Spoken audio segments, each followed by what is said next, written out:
couple of weeks ago, I packed up my car and I headed out on a mini road trip. I was driving almost 12 hours one way to stay at the shipping container tiny home for just one night. After driving 5 hours the first day, I slept in my car that night and I woke up to the sound of the rain on the roof. I collected myself and I got ready for another 6.5 hours spent driving.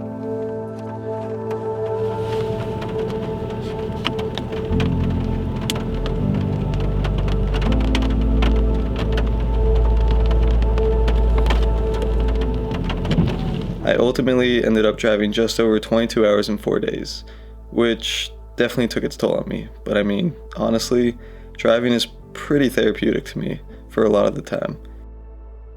It gives me the opportunity to think and reflect and, listen to tons of music. But still, it's a lot of driving. But let me tell you, it was so worth it for this.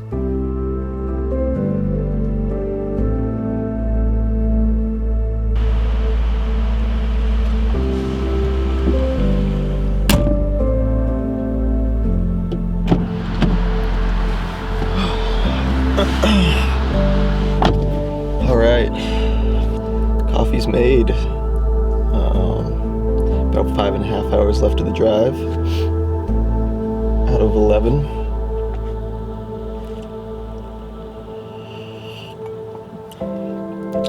Right on. Alright.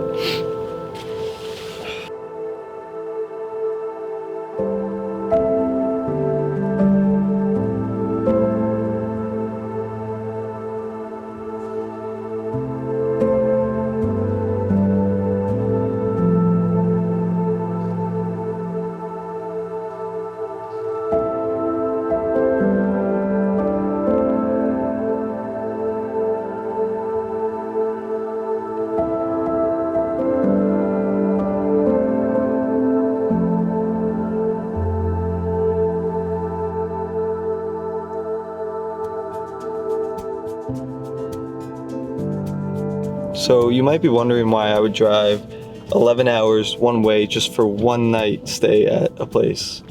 Well, I've never stayed in a place similar to this.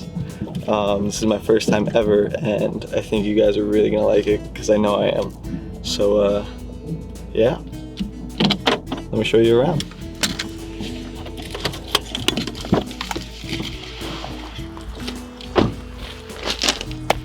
What is up, everyone? After 12 long hours driving, one night spent in my car, and a lot of coffee, I am finally here. I am in Dover, Ohio. This right here behind me is the Riverside Lookout, and it is a shipping container tiny home.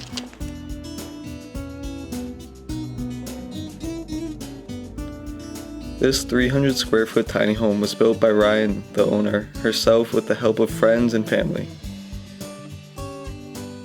It sits tucked up on a hill with a nearby river that you can actually hear right from the property. Ryan wanted to do something a bit different than just a standard tiny home rental, and I honestly think she hit the nail right on the head with this.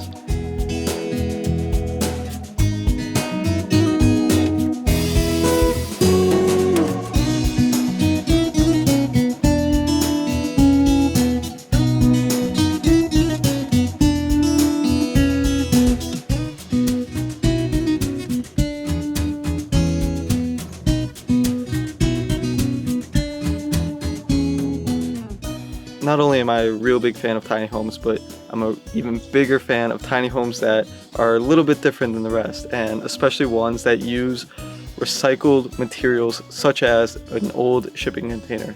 And this is my first time ever actually getting to see a shipping container tiny home, and even more so my first time ever getting to actually stay in one and experience it for myself. And I am so beyond excited, so let's get right on into it. Let me show you inside.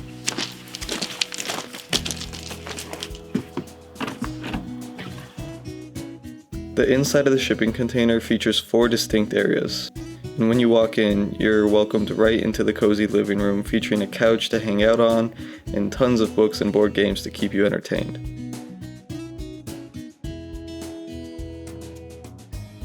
There's also this cool little photo album displaying the whole process of how the shipping container came to be what it is today.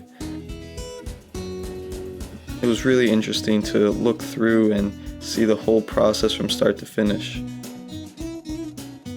There's also tons of cute little decorations spread throughout the whole home that just give it such a warm and welcoming and homey feel to the space. Directly adjacent to the living room is the kitchen, and the kitchen is fairly small, however there's more than enough room to cook and prepare meals in it. There's a hot plate, a microwave, toaster oven, fridge, and freezer. There's also a sink with running water as well. All of the dinnerware, utensils, and any other cooking necessities that you may need are all provided as well. There's also a grill outside for those who prefer grilling. There's also no above head cabinets, just a bunch of open shelves, which I'm personally a fan of in a kitchen. And then there's this perfect 2-person bar top that's supported by an old bike frame to sit at and eat your meals there.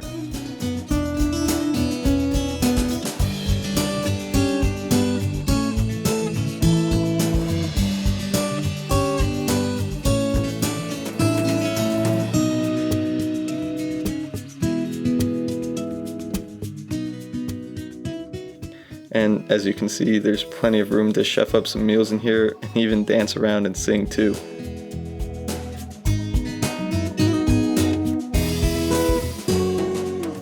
Moving on now down the hall to the bathroom, and from the outside this home doesn't look too big, but I mean it fits a lot into it. For example, this bathroom features a full-size shower, which is a real nice addition to have in a tiny home.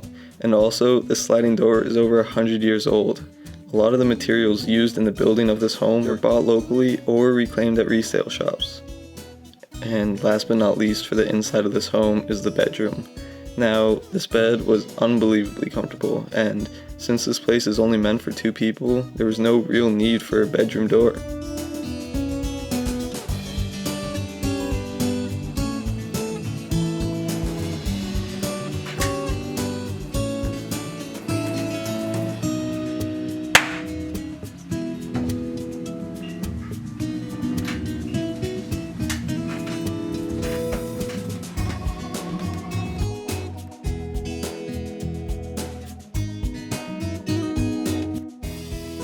And finally, the hands down highlight of this home for me was this outside deck and hot tub.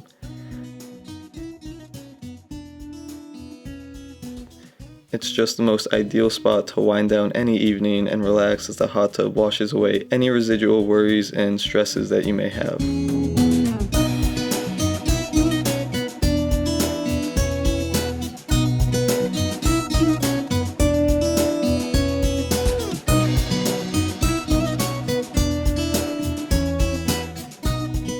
All in all, was this spot worth the 22 plus hours in a car?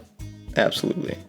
To be able to check a shipping container tiny home off my bucket list was such a rewarding feeling.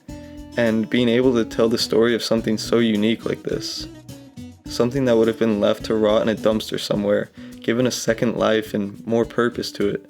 It's what I love, and it's what I want to continue on doing. So if you guys dig this spot as much as I do, I've linked the listing in the description below. Check them out on Glamping Hub, check them out on Instagram, and I've got some more stories that I can't wait to share with you all. But until then, peace.